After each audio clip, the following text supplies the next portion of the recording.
Bapak Ibu, dari kitab Mazmur kita belajar, Tuhan itu punya cuma 2 macam penilaian.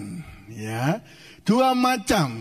Ya, kita kalau nggak masuk golongan 1, berarti kita masuk golongan yang kedua. Golongan yang pertama adalah golongan orang benar. Ya, jadi kalau kita masuk golongan orang benar, kita bukan orang fasik. Nah, yang kedua adalah golongan orang fasik. Jadi nggak ada Bapak Ibu di ukurannya Tuhan, oh ini fasik tapi baik. Nggak ada. Oh ini fasik tapi suka derma. Oh enggak. Tuhan cuma punya 2 ukuran. Baik kita itu orang benar apa orang yang fasik. Saya berdoa Bapak Ibu kita adalah orang-orang yang benar. Yang berkenan kepada Tuhan. Yang menyenangkan hati Tuhan. Kenapa? Karena nanti kita baca berkatnya orang benar. Boleh orang benar, orang fasik kena kemalangan. Kalau orang benar diluputkan. Kalau orang fasik akan mati dalam kemalangan. Apapun boleh kita hadapi bersama Tuhan, kita pasti menang. Beri tepuk tangan yang terbaik buat Tuhan Yesus. Bapak Ibu kita bahas hari ini, apa sih arti kata fasik? Dalam bahasa Ibrani, Bapak Ibu, dalam bahasa Ibrani kata fasik itu menggunakan kata rasa, ya, R-A-S-H-A, ya, rasya. Artinya apa? Yang pertama artinya itu merusak atau meremukkan sehingga tidak berharga lagi di hadapan Tuhan. Jadi kalau kita ini suka berdosa, tinggal dalam dosa, di hadapan Tuhan kita ini remuk dan tidak berharga lagi.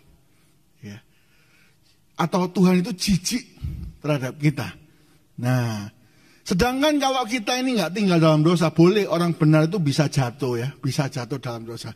Tapi bangkit lagi dan pengen menyenangkan Tuhan. Kalau orang fasik enggak, orang fasik itu dalam hatinya, wes enggak apa-apa gini aja dosa aja.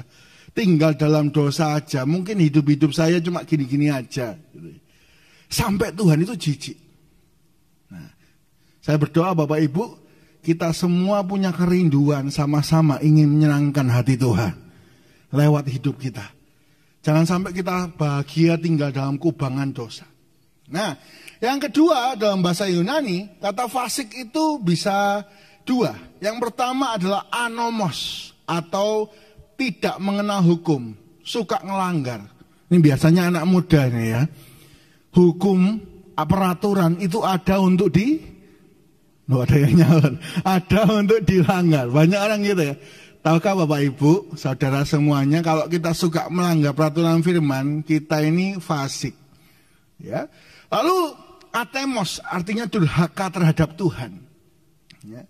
Kita ini gambar dan rupa Tuhan yang diciptakan serupa. Tapi kalau kita ini suka berdosa, tinggal dalam dosa, kita rusak. Nggak bernilai. Saya berdoa hidup Bapak Ibu saudara semuanya sangat bernilai di mata Tuhan. Karena kita adalah orang benar. Bahkan kita sering nyanyi itu ya.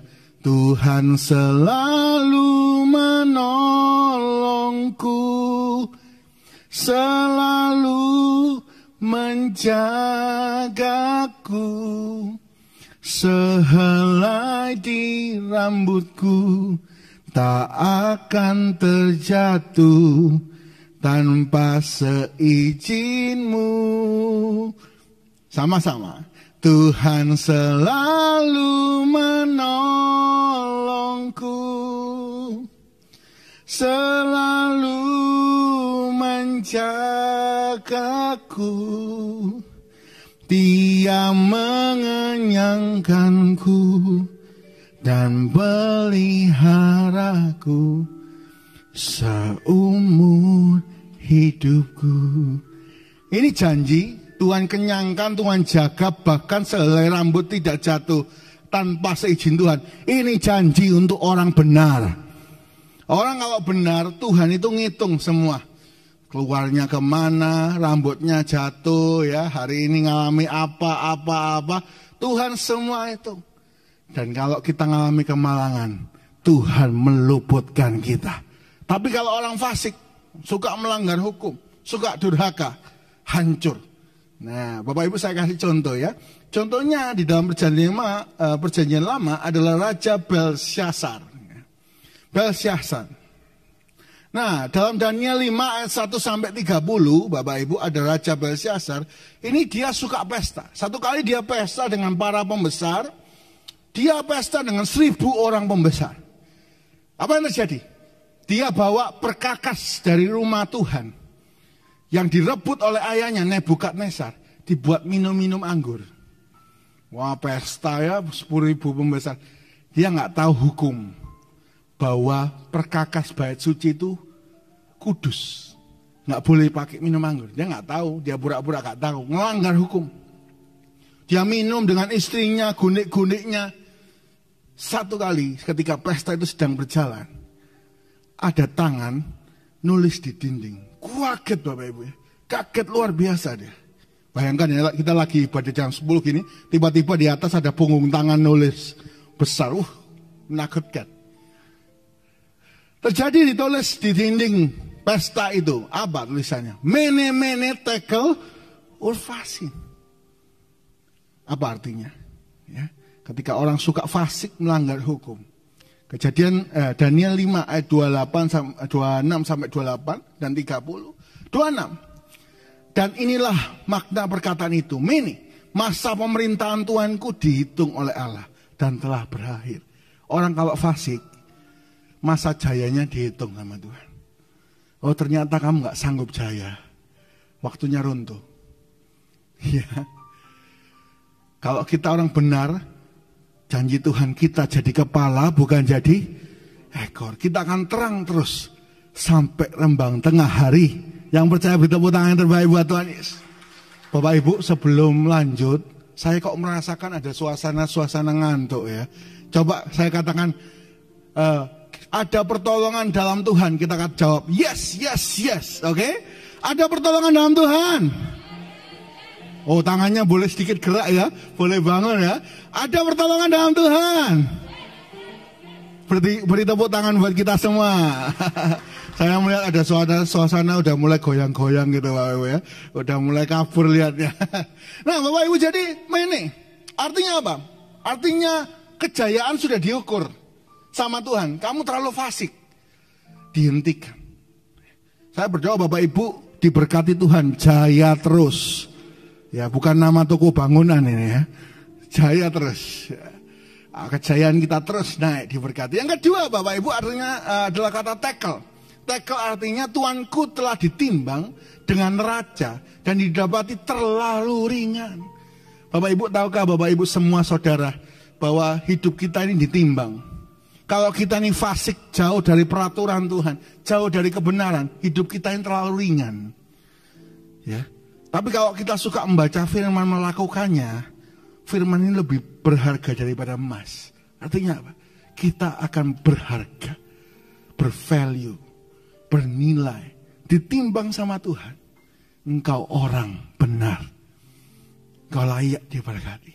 Nah, Belsyazar terlalu ringan, fasik, melanggar hukum. Dan Peres atau Urfasin artinya sama. Kerajaan Tuanku dipecah dan diberikan kepada orang Media dan Persia. Apa yang sudah kita bangun, kalau kita fasik itu akan pecah, akan hancur. Udah bangun bertahun-tahun hancur. Tapi kalau kita ini benar, apa yang kita pegang semakin besar dan utuh. Ya. Kalau ada orang fasik dalam keluarga, keluarga itu pasti pecah. Itu sudah pasti, nggak bisa. Maka doa saya, Bapak Ibu adalah orang benar yang mengajak keluarga kita semua hidup benar supaya kita bersatu dan diberkati Tuhan. Yang mau beri tepuk tangan yang terbaik buat Tuhan Yesus.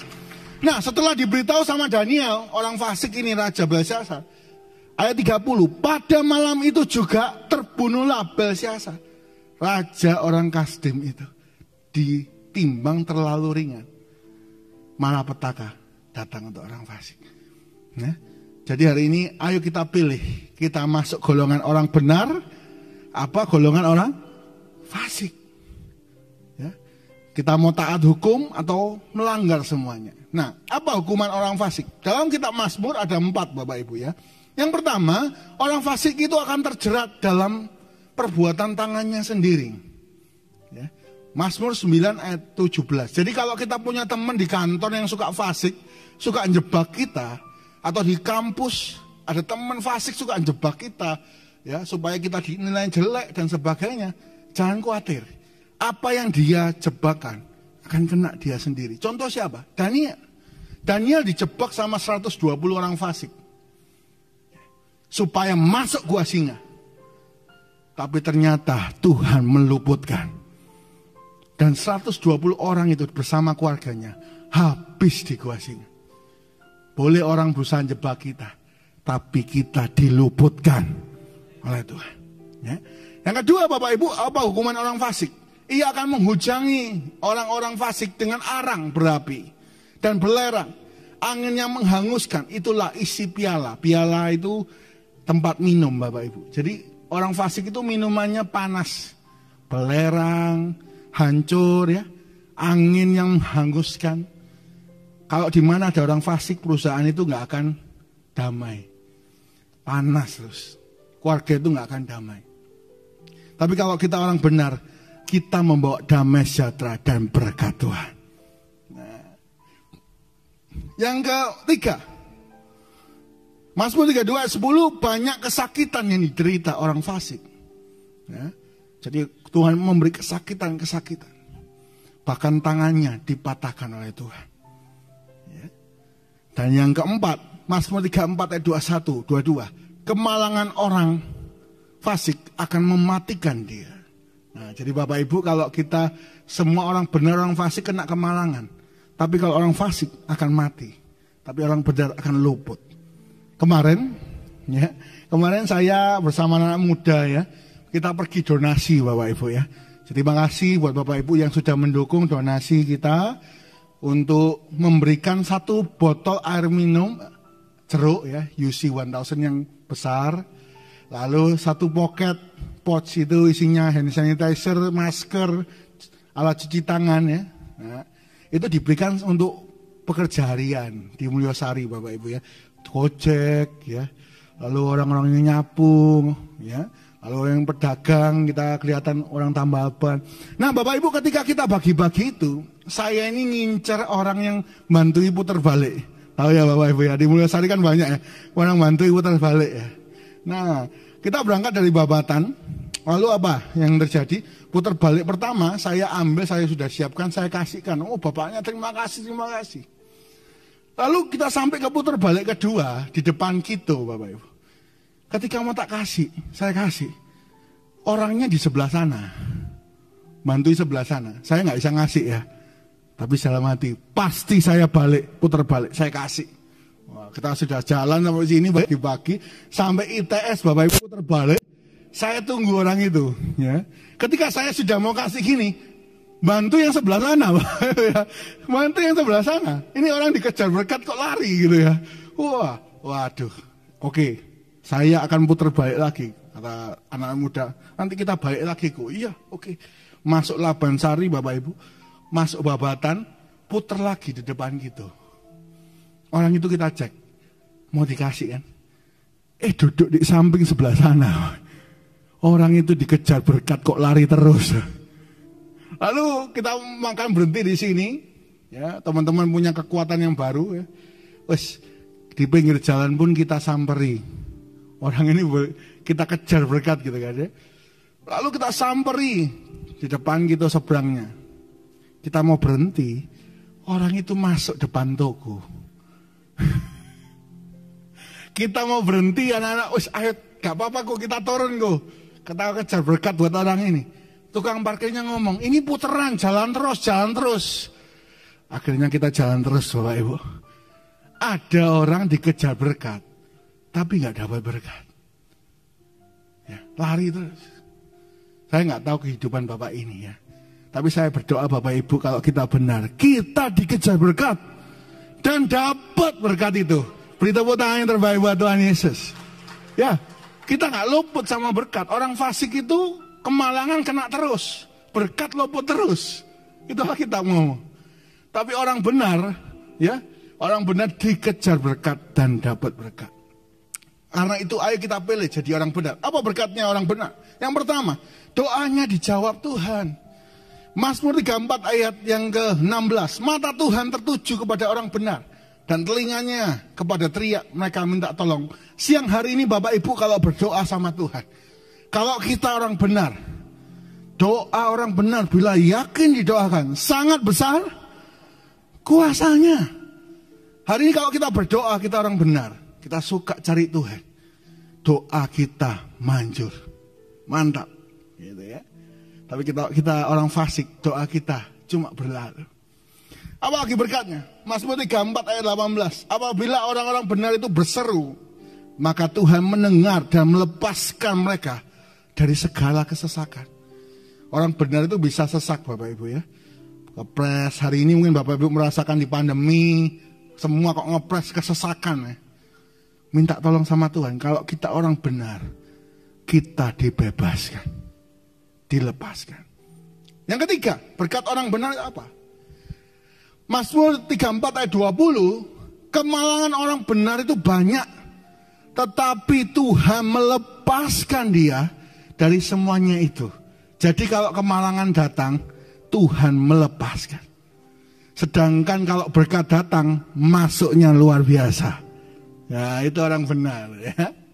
Dan Mazmur 5, 12, 13. Sebab engkaulah yang memberkati orang benar, ya Tuhan. Engkaulah yang memagari dia dengan anugerahmu seperti perisai. Orang benar dipagari sama Tuhan. Sekali lagi Bapak Ibu saya ulang, Tuhan cuma punya 2 penilaian untuk hidup kita. 1, kita orang benar. Kalau enggak 2, kita orang fasik. Ya, kita masuk golongan yang mana? Kalau orang benar itu dikejar berkat, ditolong Tuhan, kemalangan boleh datang, diluputkan Tuhan. Kalau orang fasik, malah petaka datang, yang dikerjakan pecah, ya. Apa yang dibangun rusak, dan hidupnya cuma seperti angin. Saya berdoa Bapak Ibu, semua adalah orang benar. Bagian terakhir khotbah hari ini Bapak Ibu, ada 3 ciri-ciri pemikiran orang fasik. Nah, kalau kita memikirkan 3 pikiran orang fasik, kita sedang jadi fasik. Ya. Kita buka bersama-sama. Mazmur 10 ayat 3, 4, 6 dan 11. Saya lompati supaya cepat Bapak Ibu ya. 3, 4, 6, 11. Oke. Kita baca bersama-sama Bapak Ibu. 1, 2, 3. Karena orang fasik memuji-muji keinginan hatinya, dan orang yang loba mengutuki dan menista Tuhan. Kata orang fasik itu dengan batang hitungnya ke atas, Allah tidak akan menuntut, tidak ada Allah, itulah seluruh. Yang pertama pikirannya orang fasik, Tuhan itu kok gak ada. Jadi kalau hari ini kita kena masalah yang besar, begitu kita banyak doa, terus kita dalam hati udah ada pikiran, kok rasanya gak ada Tuhan ya, kita fasik. Ini pikiran orang fasik ya. Lanjut ayat 6. Nanti kita bahas ya Bapak Ibu ya. 6. Orang fasik itu berkata dalam hatinya, aku takkan goyang, aku takkan ditimpa malapetaka turun temurun. Kedua, pikiran orang fasik, Allah itu nggak hukum. Wah, aku nggak goyang kok, aman kok. Orang fasik merasa aman. Ya. Allah nggak menghukum, salah besar. Ya. Dan yang ketiga Bapak Ibu, yang kedua kalau kita berdosa dan kita merasa aduh santai aja lah. Kalau kita berdosa itu Tuhan nggak ngukum kok, santai aja. Itu kita orang fasik. Ya, selingkuh sedikit, tipu sana tipu sini sedikit, aman lah. Kita orang fasik. Yang ke-11, Mazmur 10 ayat 11. Kata orang fasik dalam hatinya, Allah melupakannya, ia menyembunyikan wajahnya dan tidak akan melihat untuk seterusnya. Oh, mungkin Tuhan itu ada ya. Mungkin orang fasik bertobat. Mungkin Tuhan itu ada. Mungkin Tuhan itu membalas kita. Tapi bahasa Jawanya, BE Tuhan lupa. Mungkin Tuhan lupa membalas kita. Yang lain dibalas kecuali saya. Kita merasa aman. Itu pikiran orang fasik. Oke, kita bahas ya Bapak Ibu. Yang pertama, pikiran orang fasik merasa Tuhan itu tidak ada. Ayat 4. Hati-hati Bapak Ibu, kalau kita punya masalah dalam hidup, tekanan, seringkali orang kehilangan harapan, bahkan lupa sama iman. bahwa Tuhan itu ada. Ya. Di aliran di Jerman ada aliran namanya Death of God, DOG. Ya. Wah, semua jadi komunis. Albert Einstein yang terkenal jenius itu. Dia waktu muda membuktikan sama gurunya bahwa Tuhan itu ada. Ya. Boleh disiapkan videonya ya, Albert Einstein. Bapak Ibu, saya nggak tahu akhir hidupnya Albert Einstein, saya belum baca. Tapi dalam hidupnya, dia pernah membela bahwa Tuhan itu ada. Dan ada bagi setiap kita. Oke, di play, silakan. Dass Gott, wenn es ihn gibt, böse ist. Hat Gott alles, was existiert, erschaffen? Wenn Gott alles erschaffen hat, dann hat er auch das Böse geschaffen. Das bedeutet, Gott ist böse. Herr Professor, existiert Kälte? Was für eine Frage soll das sein? Natürlich existiert die Kälte. War euch noch nie kalt? Nein, in der Tat, Herr Professor, die Kälte existiert nicht. Nach den Gesetzen der Physik ist das, was wir als kalt empfinden, nur das Fehlen von Wärme. Und existiert Dunkelheit, Herr Professor? Selbstverständlich existiert sie. Nein, sie ist nur das Fehlen von Licht. Wir können das Licht messen, aber die Dunkelheit nicht. Das Böse existiert nicht, genau wie die Kälte und die Dunkelheit. Gott hat das Böse nicht geschaffen. Es ist das Ergebnis dessen, was Gottes Hand noch nicht berührt hat. Oke. Bapak Ibu saya artikan ya, tadi itu bahasa Jerman, iklik bedi gitu ya. Bahasa Jerman itu Bapak Ibu. Yang pertama dosennya jelaskan, gurunya jelaskan. Tuhan itu gak ada. Soalnya kenapa Tuhan gak ada? Karena banyak kejahatan, kata dia. Oh, baca ada kejahatan berarti Tuhan itu gak ada. Kalau ada kejahatan, kenapa Tuhan gak nolong? Maka Albert Einstein yang masih muda, dia jawab, permisi guru, kalau dingin itu ada nggak? Gurunya ngomong, pertanyaan apa ini? Dingin itu ada. Kata Albert Einstein, salah. Dingin itu terjadi karena tidak ada panas. Kalau gelap itu ada nggak, guru? Oh, gelap itu ya pasti ada. Salah. Gelap itu terjadi karena tidak ada terang. Kenapa kejahatan terjadi? Karena setiap orang membuang Tuhan jauh-jauh dari hatinya. Membuat Tuhan semakin jauh, akhirnya banyak kejahatan. Nggak mau datang sama Tuhan. Albert Einstein mudah membuktikan Tuhan ada. Saya berdoa hari ini, apapun masalah kita, jangan jauh dari Tuhan. Kalau kita jauh, kita kelihatan Tuhan itu kok gak menolong. Ayo tempel Tuhan, masuk hadirat Tuhan. Biarlah pertolongannya nyata bagi kita semua. Beri tepuk tangan yang terbaik buat Tuhan Yesus. Boleh disiapkan video kedua ya. Dari pagi saya pakai satu video aja ya Bapak Ibu. Saya kasih yang jam 10 spesial biar gak ngantuk ya. Ini yang kedua adalah pendeta lagi potong rambut Bapak Ibu. Tukang cukur ya. Oke, silakan di play.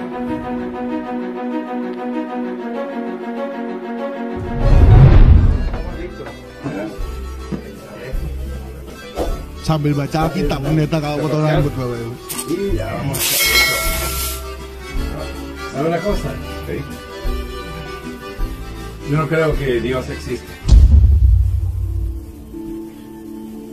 ¿Por qué dice eso, mi amigo? Es muy fácil. Al salir a la calle nos damos cuenta de que Dios no existe. Y si no, dígame, si Dios existe, ¿por qué hay tantas personas enfermas? ¿Por qué hay niños abandonados?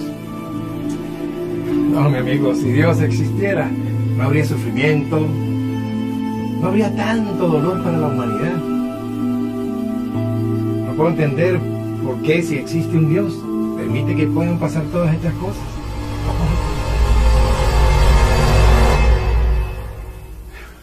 Bueno, Que tenga buen hasta la próxima.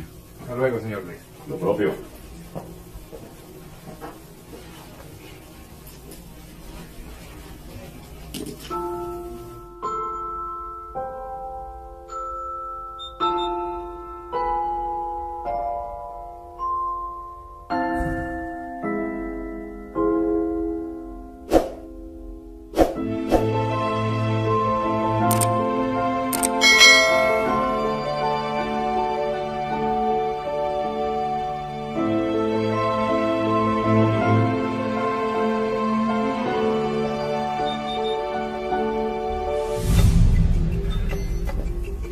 ¿Sabe una cosa? Los barberos no existen. ¿Cómo? ¿Y yo qué soy? Los barberos no existen. Porque si los barberos existieran, no habría personas con el pelo tan largo como el de este hombre. Los barberos sí existen. El problema es que esas personas no vienen hacia mí. Exacto. Ese es el punto. Dios sí existe. Lo que pasa es que las personas no van a Él. Por eso me veo, hay tanta miseria y dolor en el mundo.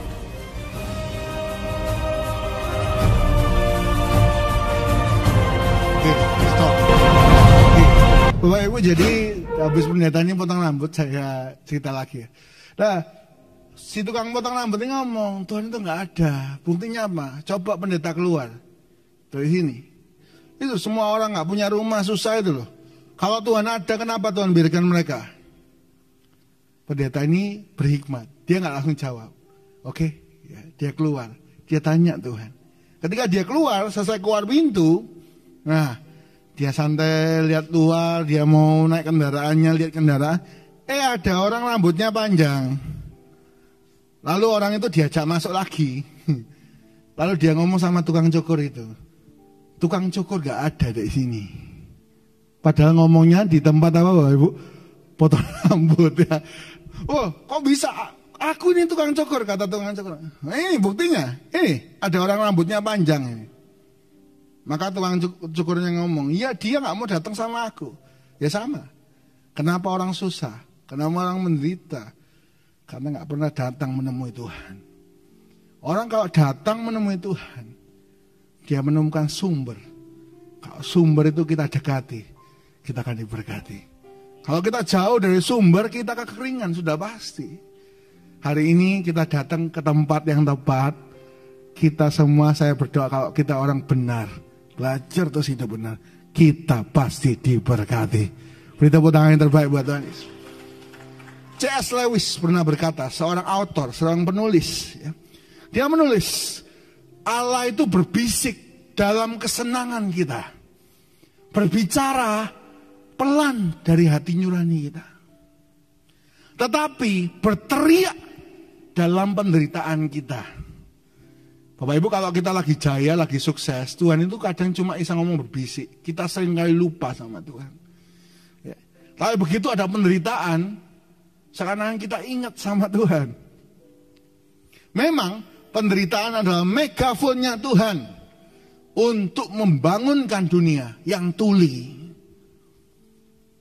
Hari ini kalau kita lagi menderita, Bapak Ibu, Tuhan pengen kita semua semakin dekat kepadanya. Karena itu nanti kalau jaya, sukses, berkatnya banyak, saya berdoa, Bapak Ibu jangan sampai lupa sama Tuhan. Ya. Kalau lupa sama Tuhan kita jaya, satu kali dikasih masalah, dikasih penderitaan, supaya Pak, iling. Ingat, aku ini manusia, bukan apa-apa, tebusan tanah. Aku perlu Tuhan. Ya. Puji Tuhan.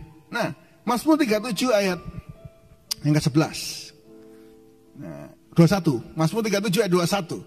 Orang fasik meminjam dan tidak membayar kembali, tetapi orang benar adalah pengasih dan pemurah. Bapak Ibu, kalau hari ini kita masa kesulitan uang, lalu kita pinjam nggak ngembalikan, atau ada dalam pikiran kita ngemplang duitnya orang, makan duitnya orang, ngejak uangnya orang, kita ini fasik. Nggak apa-apa lah, dijak, dikorupsi dikit-dikit lah. Oh Tuhan nggak ada kok, santai aja. Oh fasik ini. Ya. Hari ini dalam penderitaan apapun, datang ke sumber. Sumber berkat itu yang akan memberi berkat bagi kita semua. Boleh beri tepuk tangan sekali lagi yang terbaik buat Tuhan Yesus. Yang kedua Bapak Ibu, apa ciri-ciri pemikiran orang fasik? Yang kedua, Allah tidak menghukum, katanya. Oh mungkin Tuhan itu ada, tapi Allah nggak menghukum aku kok. Salah. Mazmur 62 ayat yang ke-13 berkata, dan daripadamu juga kasih setia ya Tuhan, sebab engkau membalas setiap orang menurut perbuatannya. Bapak Ibu, kalau hari ini perbuatan kita benar, kita dibalas dengan berkat. Kalau perbuatan kita fasik, Tuhan pasti balas dengan hukuman. Sudah pasti. Tuhan itu adil, nggak ada. Oh kecuali orang ini ya, orang ini fasik tapi janganlah, biarkan nggak apa-apa. Nggak ada. Tuhan itu membalas semua adil. Kalau hari ini kita datang ibadah sama orang yang nggak ibadah, beda berkatnya. Loh Bapak Ibu, kalau kita ini jadi pendeta, pelayanan sungguh-sungguh sama orang yang santai-santai duduk-duduk berkatnya sama. Ya, semua orang milih duduk-duduk, betul.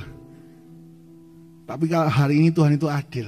Kalau kita berusaha hidup benar, cari Tuhan, Tuhan kasih berkat yang melimpah. Sedangkan kalau fasik, Tuhan balas dengan malapetaka, ya, dengan kesusahan. Nah, apa mungkin kita lihat hari ini teman-teman kita, oh ini Pak, tapi ini fasik Pak, pandemi ini nipu orang banyak, tapi kok enak Pak, seger, badannya gemuk.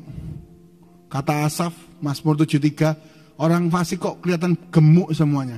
Bapak Ibu tapi nggak usah noleh samping kanan kiri ini gemuk fasik pasti. Enggak, jangan ya. Bukan berarti kalau gemuk pasti fasik, bukan ya. Ya, tapi Asaf itu ngakui. Kita buka ya, Mazmur 73, 1-20. Mungkin hari ini kita melihat teman kita ini kok fasik, tapi kok enak Pak hidupnya. Pandemi jalan-jalan luar negeri. Oh ini kok mujur Pak, enak hidupnya kemana-mana. Oh fotonya itu di Instagram, sosial medianya, Facebooknya, beli barang baru terus. Fasik loh ini Pak. Nah Bapak Ibu kita baca, Asaf punya pikiran yang sama. Mazmur 73, 1. Mazmur Asaf. Sesungguhnya Allah itu baik bagi mereka yang tulus hatinya, bagi mereka yang bersih hatinya. 2. Tetapi aku sedikit lagi, maka kakiku terpeleset. Nyaris aku tergelincir. Jadi Asaf ngomong, aku ini hampir kepleset ya. Kepleset apa? 3. Sebab aku cemburu kepada pembual-pembual, kalau aku melihat kemujuran orang-orang. Oh, Pak ini kok fasik kok mujur ya? Kok pas hoki hari ini jalan-jalan, aku yang susah kerja bener, ini nipu sana nipu sini kok enak rumahnya baru gitu. Asaf hampir tergelincir yang sama. 4. Sebab kesakitan tidak ada pada mereka, sehat dan gemuk tubuh mereka. Ya. Tapi sekali lagi gemuk bukan menunjukkan kita fasik. Ya, lanjut 5. Mereka tidak mengalami kesusahan manusia dan mereka tidak kena tulah seperti orang lain. Oh Pak, aku yang kena tulah, enak mereka nggak kena tulah Pak. Gitu ya. 6. Sebab itu mereka berkalungkan kecongkakan, berpakaian kekerasan. 7. Karena kegemukan, kesalahan mereka menyolok, hati mereka meluap-luap dengan sangkaan. Ya, wah Asaf ngomong, enak itu Tuhan, orang fasik ini kok enak ya, mujur kok, luar biasa enak. Bapak Ibu, satu kali saya khotbah di sebuah PD. Sebelum saya khotbah saya udah siap ya. WL-nya ngomong, silakan Bapak Ibu yang mau bersaksi, kami persilakan. Ada Ibu angkat tangan, saya mau bersaksi. Oh ya silakan Bu. Ibu itu bersaksi. Pak, Bu, Bapak Ibu tahu, di gereja itu loh, disebutkan nama gerejanya. Ada Bapak namanya ini loh, disebutkan nama Bapak itu. Itu nipu duitnya, itu deket sama gembalaannya. Itu nipu duit semua pengerjanya, saya juga kena. Saya bingung Bapak Ibu, ini antara saksi apa ngerasa nih ya. Ini gosip apa saksi ya, saya biarin aja dulu, udah jalan aja dulu ya. Lalu, itu tipu, saya soro Pak, saya susah, uang saya ditipu. Dia enak, jalan-jalan. Gimana menurut Pak Pendeta? Saya ditanya, saya ditanya. Lalu saya ngomong ayat ini, Mazmur 73. Memang kelihatannya enak. Tapi 18 nanti Mazmur 73 18 19 20 orang fasik itu ditaruh tempat licin. Sekali jatuh hancur hilang. Sekarang enak, sekejap mata hilang. Itu orang fasik. Oh gitu ya Pak? Iya benar Pak. Saya kemarin dengar sebulan yang lalu yang nipu ini loh. Jatuh miskin. Jualan babi naik sepeda motor di Jakarta. Lalu kena serangan jantung, masuk selokan. Meninggal Pak, kapok. Lu saya bingung ya, kapok. Syukur gitu. Ini antara kesaksian sama maki-maki orang beda tipis. Lalu, iya benar firman Tuhan nih. Ya benar kan Mbak?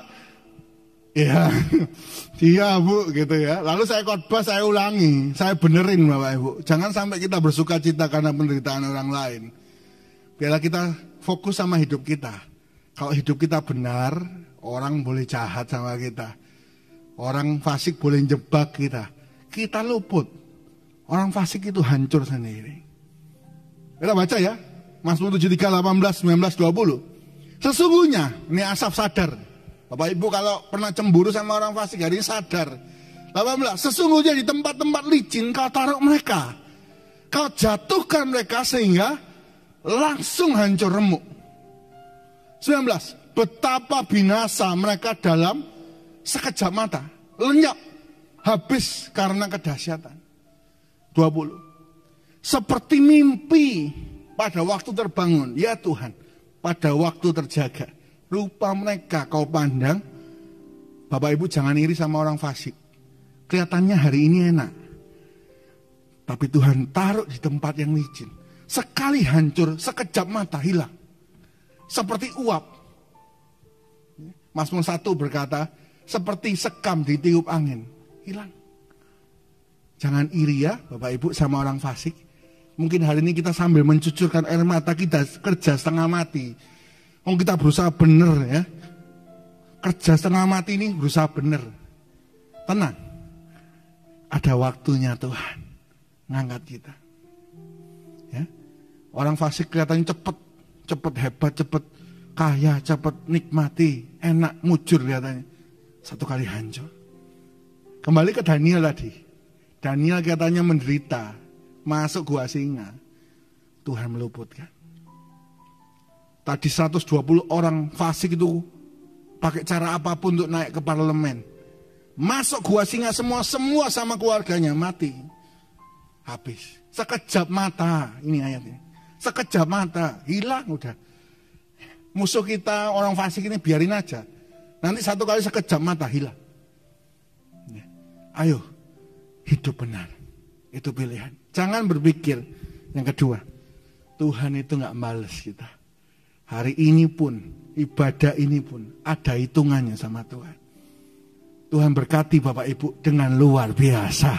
Beri tepuk tangan yang terbaik buat Tuhan Yesus. Yang ketiga Bapak Ibu yang terakhir ya. Apa pikiran orang fasik? Yang pertama gak ada Tuhan. Aku bebas aja ngapa-ngapain lah. Dosa ya biarin lah, gak ada Tuhan. Salah. Tuhan itu ada. Orang susah karena gak mau datang sama Tuhan. Yang kedua, Allah itu kiranya gak menghukum, gak menuntut, salah. Tuhan balas setiap orang sesuai perbuatannya. Nah orang fasik ini, sudah tahu ya Pak ya, sudah tahu ya Pak ya. Ya mungkin Tuhan itu ada lah ya. Ya mungkin Tuhan lah yang menghukum lah. Tapi mungkin Tuhan lupa menghukum saya. Mungkin Tuhan bisa lupa. Dengar baik-baik Bapak Ibu, Tuhan itu bukan manusia. Tuhan itu gak bisa lupa. Kecuali kita minta ampun. Dosa ya, minta ampun. Tuhan itu melupakan. Jadi ini kata kerja aktif. Sengaja Tuhan melupakan. Karena kasihnya buat kita. Jadi Tuhan gak bisa lupa. Tapi Tuhan melupakan. Gak kayak manusia. Manusia ini suka lupa. Kadang lupa taruh kacamata. Lupa taruh kunci. Lupa rumahnya di mana. Lupa kalau punya istri, punya anak, lupa. Nggak tahu itu sungguhan apa pura-pura. Lupa kalau sungguh-sungguh pelayanan, lupa kadang di gereja kerjaan ya korupsi sana sini, kadang lupa. Bapak Ibu karena itu ada kitab ulangan. Ayo kita pegang firman. Orang kalau suka lupa gini, ini fasik ya. Tapi Tuhan nggak pernah lupa. Jangan samakan Tuhan sama manusia. Tuhan gak pernah lupa. Kita salah, ayo cepat minta ampun. Bangkit lagi hidup benar. Masih ada kesempatan. Masih tangan Tuhan terbuka untuk kita. Ya, Bapak Ibu, jadi Tuhan gak mungkin lupa. Bahkan Tuhan itu selalu ingat. Ada satu nama yang sangat memberkati saya. Kalau Bapak Ibu punya anak, punya cucu, kasih nama ini. Ya, Zakaria. Artinya Tuhan mengingat. Ya. Diingat manusia itu senang ya. Diingat manusia, dikirimi makanan ya. Senang. Dikasih oleh-oleh kalau dari luar negeri, senang. Apalagi diingat Tuhan. Betapa bahagianya orang hidup ini. Zakaria artinya diingat Tuhan Bapak Ibu. Satu kali Zakaria dalam Lukas 1, ia masuk ke dalam ruang Maha Kudus, dapat undian. Dia masuk, ketika dia masuk di mesbah itu, sebelah kanan mesbah ada malaikat. Ngomong sama Zakaria, Zakaria, engkau orang diberkati Tuhan. Doamu dijawab. Zakaria ini saya bingung, doa yang mana? Bapak Ibu, Tuhan itu gak pernah lupa. Bahkan doa-doa kita Tuhan gak lupa. Kita bisa lupa, Tuhan gak lupa. Malaikat ngomong, setahun lagi kamu punya anak. Zakaria ngomong, loh aku ini sudah tua, istriku sudah tua. Bapak Ibu kadang waktunya Tuhan bukan waktu kita. Kita ngomong, apa kok gak 5 tahun yang lalu? Tuhan kenapa gak 5 tahun yang lalu aku dapat ini? Kenapa gak 10 tahun yang lalu aku dapat ini? Aku pasti kuat, aku pasti bisa. Kenapa gak dulu? Zakaria juga ngomongin sama, kenapa dulu gak masih muda aku punya anak? Waktu Tuhan bukan waktu kita. Cara Tuhan bukan cara kita. Tuhan kasih waktu yang gak mungkin. Zakaria karena gak percaya dia dibuat bisu. Setahun kemudian lahirlah dari rahim Elisabeth istrinya Yohanes Pembaptis. Bapak Ibu, kita bisa lupa sama doa kita. Tuhan gak pernah lupa. Karena itu doa yang benar ya. Jangan sedikit marah sama suaminya. Suamiku biar ketabrak becak. Jangan ngomong sembarangan ya. Nanti ketabrak becak sungguhan Tuhan ingat. Kok Tuhan ngasih kecelakaan. Istri itu doanya mempan loh Bapak Ibu. Suami itu doanya mempan. Anak-anak jangan suka ngomong anaknya. Anak siapa sih? Anak setan loh. Ini setan, anak setan. Kira-kira Bapak siapa Bapak Ibu? Setan nih kan itu. Wah ini kurang, ini handphone ini. Goblok ini. Bodoh. Jangan suka ngomong gitu. Nah, kamu belajar ya, harus lebih pintar dari ini. Kamu kurang, tapi kamu bisa. Wah, kalau emosi ya, kamu ini kurang, tapi kamu ini bisa. Wah, gitu ya. Kalau tambah tekanan ya. Jangan doa sembarangan. Tuhan itu ingat doa loh Bapak Ibu. Zakaria, Tuhan tidak pernah lupa sama kita. Ya, ingat. Zakaria minta anak beberapa tahun yang lalu, sampai dia jadi tua, baru dikasih. Jadi waktu Tuhan bukan waktu kita. Jalannya bukan jalan kita. Kalau kita orang benar, Tuhan berikan masa depan, rancangan yang bukan kecelakaan, tapi berkat yang melimpah. Beri tepuk tangan yang terbaik Tuhan. Puji Tuhan Bapak Ibu ya. Sekali lagi Tuhan cuma punya 2 ukuran. Orang benar, orang fasik. Itu aja. Kita pilih. Orang benar diberkati luar biasa, diluputkan dari segala kemalangan. Orang fasik hancur seperti sekam sekejap mata. Ayo buang pikiran fasik. Kalau kita susah hari ini, jangan sampai kita ngomong gak ada Tuhan. Ada Tuhan, ayo cari Tuhan. Yang kedua, jangan sampai kita merasa Tuhan itu gak adil. Tuhan itu adil, semua perbuatan Tuhan hitung. Dosa dibalas hukuman. Orang setia dibalas berkat. Itu sudah pasti. Yang ketiga, Tuhan tidak pernah lupa. Kalau kita merasa kita dosa-dosa, gak apa-apa lah. Mungkin Tuhan lupa kali ini. Enggak, Tuhan ingat. Bahkan doa-doa kita, perbuatan kita baik, Tuhan itu ingat Bapak Ibu.